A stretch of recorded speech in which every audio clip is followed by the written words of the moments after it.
Welcome to Ignite Your Confidence for women in leadership who want to speak up and stand out. I'm your host, Karen Laus. Here you'll get all of the tips and tools that you need to stand out with unshakable confidence. Let's dive into today's episode. Well, I'm very excited about the guest today, Donna, the guest, the one and only Donna Bowling. Donna, would you like to share a little bit about who you are, and then we'll jump into a conversation? Absolutely. I'm so excited to be here. We are on each other's podcasts this month, and I just love that we can do that. I love that we can connect this way and introduce ourselves to Yes. or each other to each other's audiences. I am Donna, spelled Dana Bowling. I am a personal branding coach, but I'm a former award-winning casting director. So I'm on my 18th career. No, not really, but third career. I was a casting director, discovered a lot of Disney stars, worked for Disney, Nickelodeon, Fox, ABC, MTV, CBS, et cetera, et cetera. And then I was a talent agent representing adult actors. And then I went on over to starting my own business in 2017, which turned into what I do now, which is helping entrepreneurs really stand out online and get comfortable being themselves to really grow their brand. I love it. And you have so much energy. That's one of the things that I love about you. And you're a doer, which is very much like me. Nonstop. Yeah.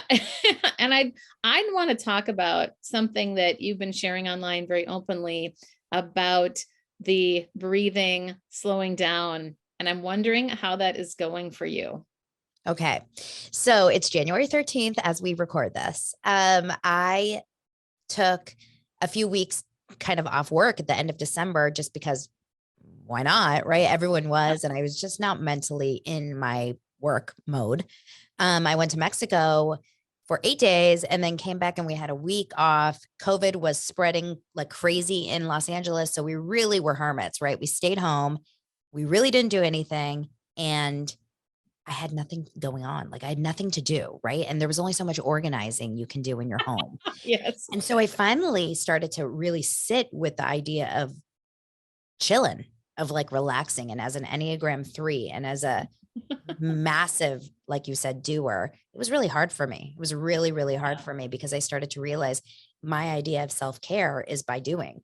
My idea of self-care is not by doing nothing. Right. Wow. Yeah. And then I started to see, how unhealthy that could be because you're a hamster on a wheel. It's like you're going, but you're not really going anywhere when you're constantly just in the frame of mind that you got to be moving, doing, trying, going. It's like you don't get that reward. It's constantly wanting more. And I finally forced myself to like sit in a lot of breath work. I've been doing Peloton breath work at like 5 minutes. That's all I can really handle. I can only handle 5 minutes because my brain is not a meditator. My brain doesn't know how to meditate. My brain doesn't know how to do yoga. Those two things stress me out because they're too calm. So I need things that I need like short and sweet, right? So I've been trying to kind of like do more breath work and sit in it and be uncomfortable for a bit and know that it's like long-term, it's better to be chill sometimes. So have you noticed benefits in your life since doing that? I think what I've noticed is that I know myself a little bit better now. Like it's weird. I always was told it's okay to be lazy, Donna. Be lazy, relax. It's normal. It's healthy. But because it didn't feel healthy for me, I felt so confused by it. Like it really honestly put me in a bad place mentally, emotionally. The idea of relaxing and taking it down a notch equated in my mind as lazy, as negative, as you're not doing enough, as people are getting ahead and you're not, as overeating, as over binging TV. Like it was always, there's a negative connotation to it. And sitting in breath work gives me something to do that is calming, but also very productive, if that makes sense. Ooh, I love that. Yes, it's the doing part. Yes, Yeah. it makes a lot of sense to me, especially as a fellow doer. Well, I want to jump into what you shared so vulnerably, which I know we talked about this one-on-one about your background and growing up in Beverly Hills as with your best friend, a block or just down the street. Can you share that? Because I felt even more admiration and for you and connection to you as a result of you sharing that story. Aw. Well, I always say, so I'm Jewish, and I always say that I was the Andrea Zuckerman of my school. And if you don't know what that means, watch Beverly Hills 90210. Yeah. So when I was 10 years old or 9 years old, Beverly Hills 90210 came out because I'm 40. And it was, when I watched the show, everyone was, I mean, I wanted to be the Kelly Taylor and I Of wanted to be the course. Brenda Walsh. Like I wanted to be the cute, popular one. But I started to realize like I'm the Andrea Zuckerman because I am the girl that lives outside the tracks, like on the other side of the tracks. And I remember there was an episode where Brandon, the lead guy, like followed her home on a bus and saw where she lived. And it was very much like Deep Valley, Los Angeles, like real. That's not my experience. Okay. I still lived in West Hollywood.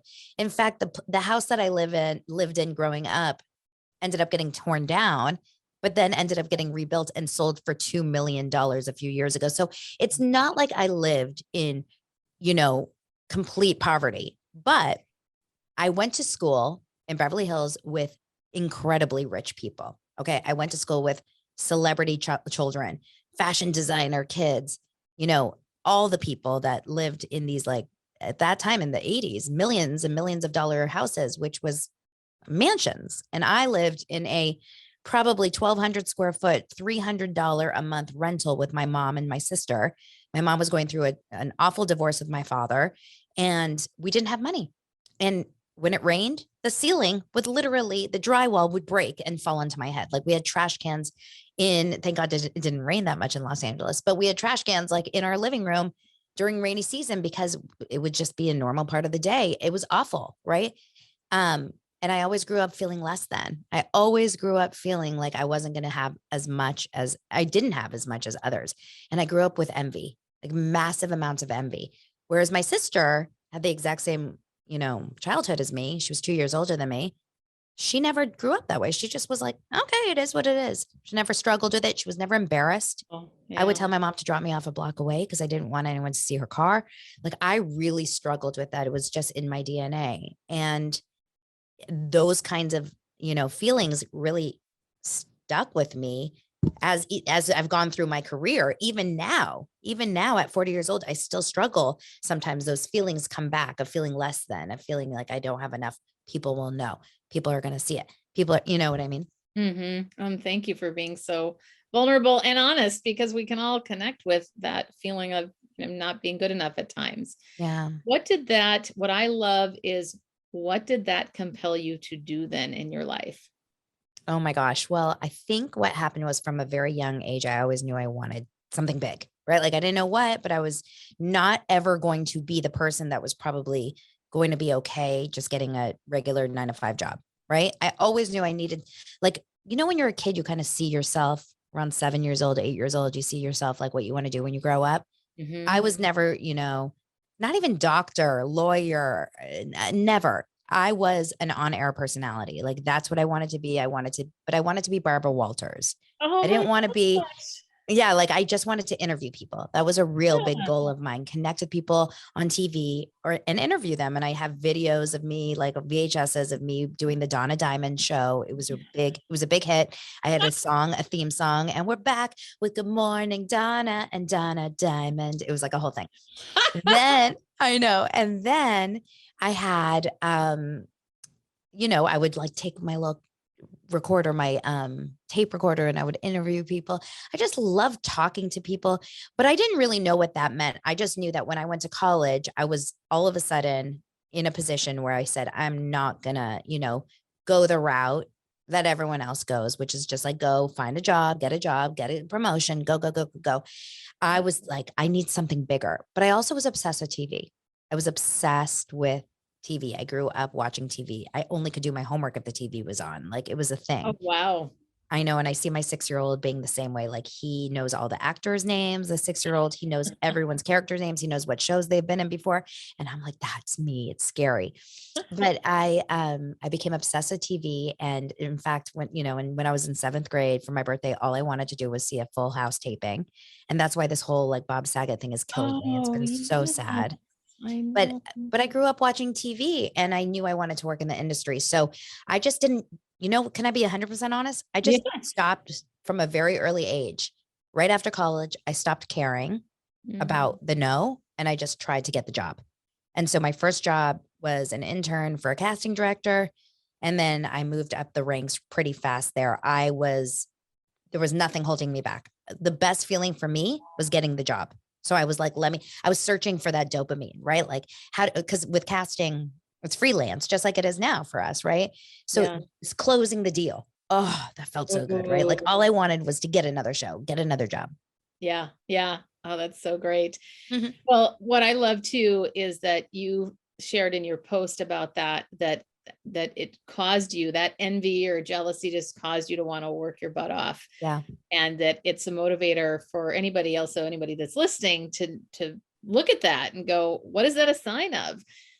And Well, because envy is so interesting. And I've learned so much about envy from Mel Robbins, and so many other people, because I've really gone down that path of like deeply trying to figure out where this envy stems from. The first thing I know this, and one of my best friends is a therapist. So she talks to me a lot about this because she experiences envy too. Envy is a human condition. We are all envious of something. It could be a person, it could be an experience, it could be a material thing, it could be a relationship, it could be an idea. I mean, whatever, you're envious. It's normal. What envy is teaching you. Okay, so that's number one. Number two, do not fight the envy. So you know how we were talking about being nervous versus being excited? Same physiological thing. The only difference is we push nerves away. We push anxiety away. Go away, anxiety. I don't want to be anxious, but you bring excitement in. Yes, I want to be excited. And so if you just finally accept envy or any of these kind of negative, imposter syndrome type feelings, accept them and just be cool with them for a second. It releases the push that it has on you, the control that it has on you. So just release it for a second. Say, okay, yeah, I'm envious, but let's examine why. And so the research really shows that envy is not a negative thing. In fact, it's a compass. It's saying you're not envious, because there's a lot of rich friends of mine. I live here in Los Angeles. Like I've got friends that are rich. I actually have Real Housewife of Beverly Hills friends like that are on the show. Rich, money that I cannot even imagine. Right.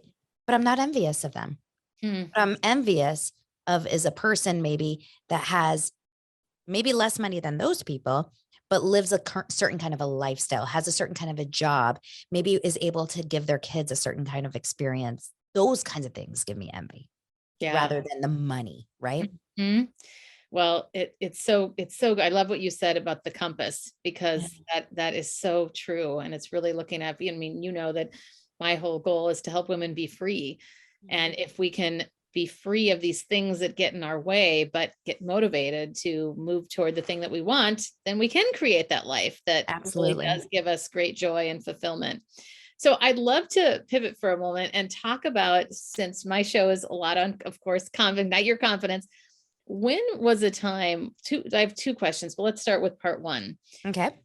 When did you feel like you had, if there's a thing such as arriving related to your confidence, when you felt like, wow, I am in my zone of genius?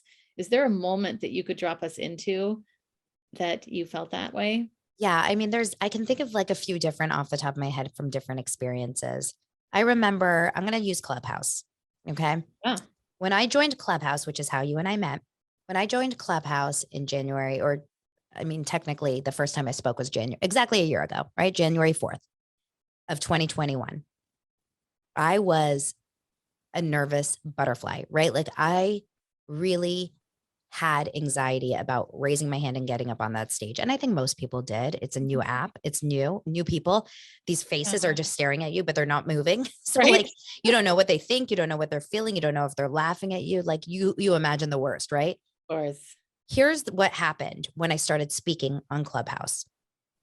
I started to realize that I was growing and gaining traction at a faster rate than some of my peers that were using the app much more often.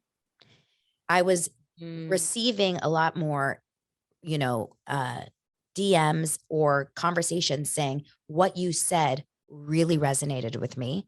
I started to realize that people were starting to, get attracted to being in my rooms, coming on over to my Instagram. In fact, my Instagram doubled in like 7 months on Clubhouse from 7,000. Well, no, almost double, 7 to 13,000 in 7 months. That's It, amazing. it exploded. Cool. And I Yeah. was using the app often. I mean, don't get me wrong, but the point is just because you're on the app does not mean that what you have to say is important or good or Exactly. interesting, right? And so I started to realize people like what I say. People like hearing how I say it. People like the energy that I'm bringing. I'm onto something here. And I started to really look at me rather than being this like little small fish in a massive pond as being someone that could actually make a difference, could actually kind of rise through the mess of people doing exactly what I was doing. Yeah. There's so many people that do what we do. Exactly. Well, and it's like we've talked about before, there could be a lot of people that do what we do, but there's something about each of us. And Yeah. that's what I want to also encourage anyone listening, that you have a unique story to tell Yeah. and only you can tell it. How about on the flip side, a time when you didn't speak up, but wish that you had? You mean when I had a panic attack speaking on, on stage for 50 Oh, people? I'll never forget this. So when I was gosh. a casting director, I was hired to do workshops often, right?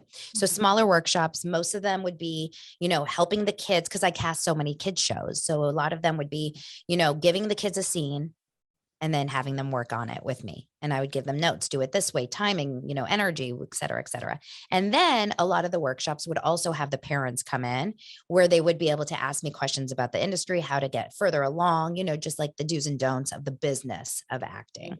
Yeah. And that's actually what I loved more than anything because I like to be 100% honest. I didn't really like the process of auditioning. I didn't. That's why I didn't do it anymore. I actually hated it.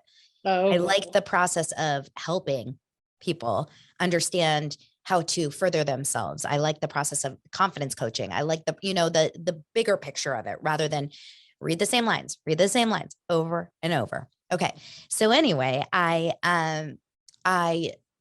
was speaking in front of a group of like 40, 50 parents, had done it every weekend, like no big deal in a small room.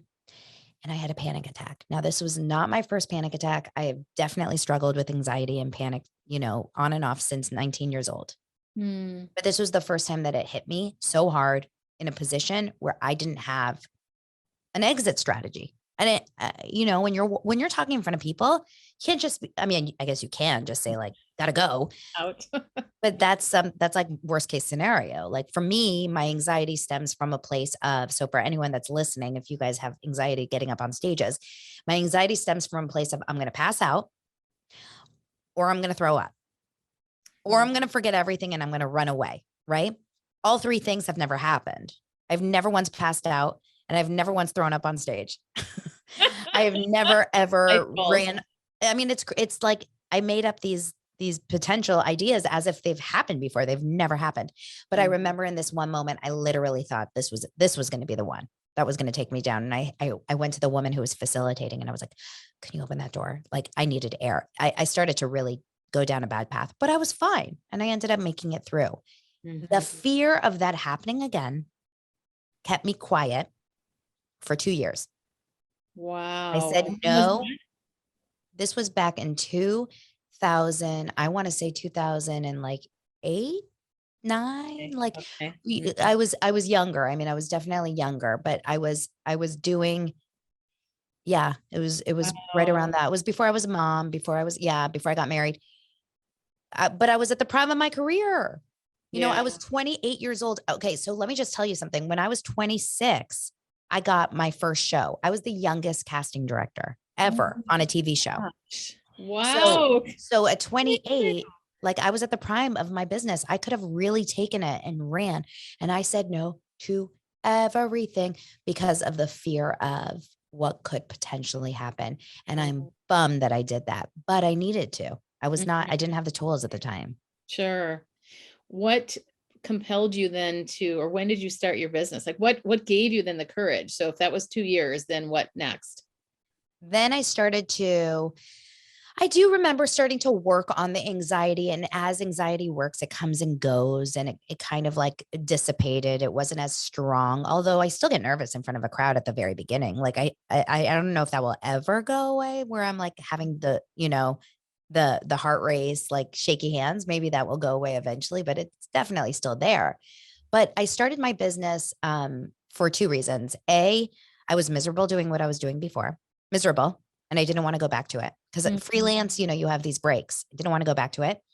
And B, I felt like I was at rock bottom. And by that, I mean, I was $16,000 in debt because I didn't want to work doing what I was doing before. I was living like a real housewife because I was friends with all the rich Beverly Hills girls. And so I was spending money like nobody's business. And I woke up with a really bad case of mono at 37 years old, which still surprises me because I have no idea where that came from. I mean, they say it's stress related, so who knows? Yeah. But I woke up with 103-degree fever on a Monday morning, and I'm a doer, right? At least I like to go to work out and go get lunch, right? I couldn't even do that. So I'm laying in bed and I realize I have nothing. Like I had young kids, but I wasn't contributing a dollar. I wasn't helping anything. I wasn't doing anything. And I really hit rock bottom and I said, enough is enough. I got to take control over this. I got to start something. So I started a business.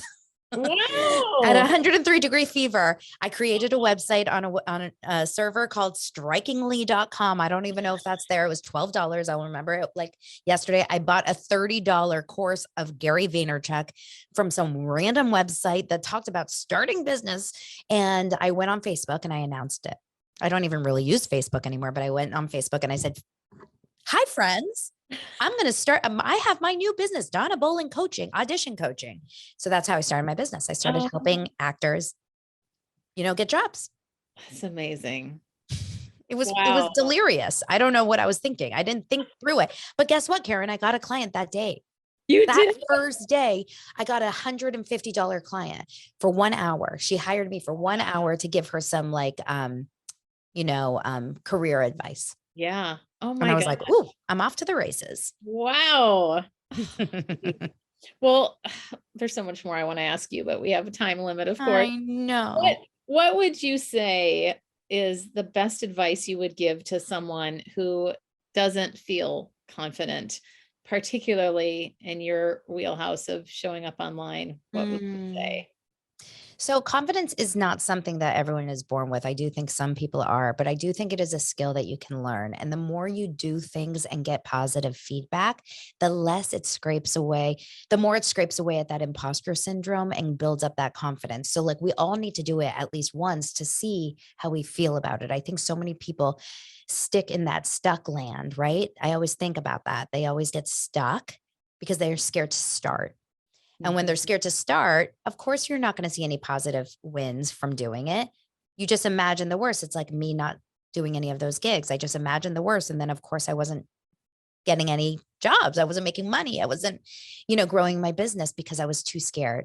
So the first step is know that it's going to be scary.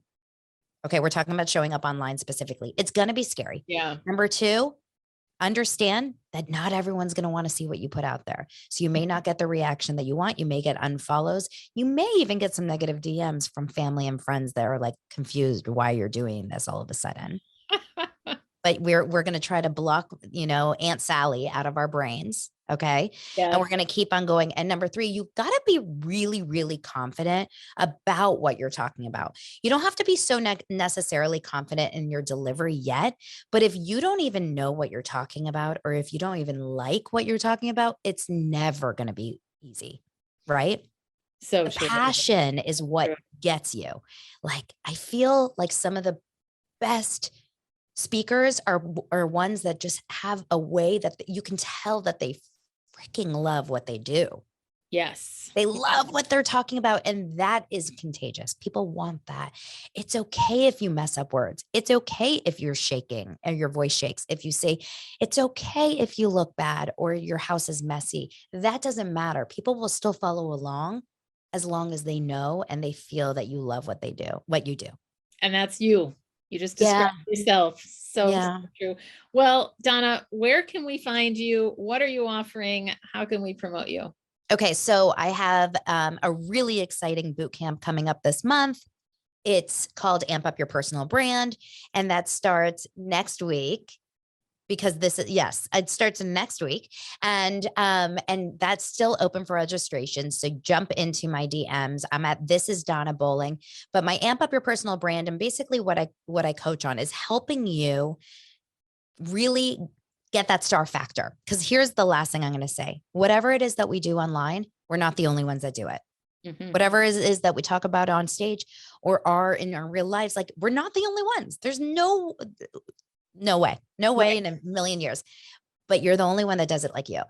And so how do you do it? How do you get clear on what makes you special and different? Like I said to you, Karen, when I was talking to you, you're an amazing communications coach. I've never actually firsthand hired you, but I can tell just from speaking to you, the reason why you're amazing at what you do is because you come at it from a place of nurturing, of really like kindness, of holding people, you're not coming at it from yelling at people. I don't think Karen is yelling at her clients, but there's people out there that do. And some people like that, Exactly. So it's taking whatever it is that you're really good at or the way that you do it and really going all in with that. That's how you shine online. Love it. Love it. Well, so at Instagram, This Is Donna Bowling. That's my spot. I live there. I live on Instagram. I pay it mortgage. Yes, you do. And you're very good. I keep popping like, there's Donna again. I know. I'm sorry. I love it. I love you. So, and that's such a good example of what you said multiple times in general about from following you is you're going to have unfollows and those people aren't your people. So it's such a good example of, I always, you lose the wrong followers, but you gain the right ones. And that is so much better.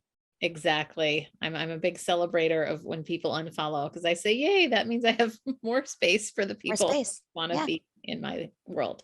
Yeah. Well, thank you, Donna. Have a wonderful rest of your day. You're the best, Karen. So lovely. Thank you for having me. You too. And that's a wrap of another episode of Ignite Your Confidence. I'm your host, Karen Laus. Thank you so much for listening. If you loved today's episode, please subscribe and leave a review. It helps other people find the podcast faster, and it certainly helps me. If you're interested in more tips and tools around confidence, please join me over in my Facebook group called Ignite Your Confidence with Karen Laus. Remember, you too can stand out with unshakable confidence.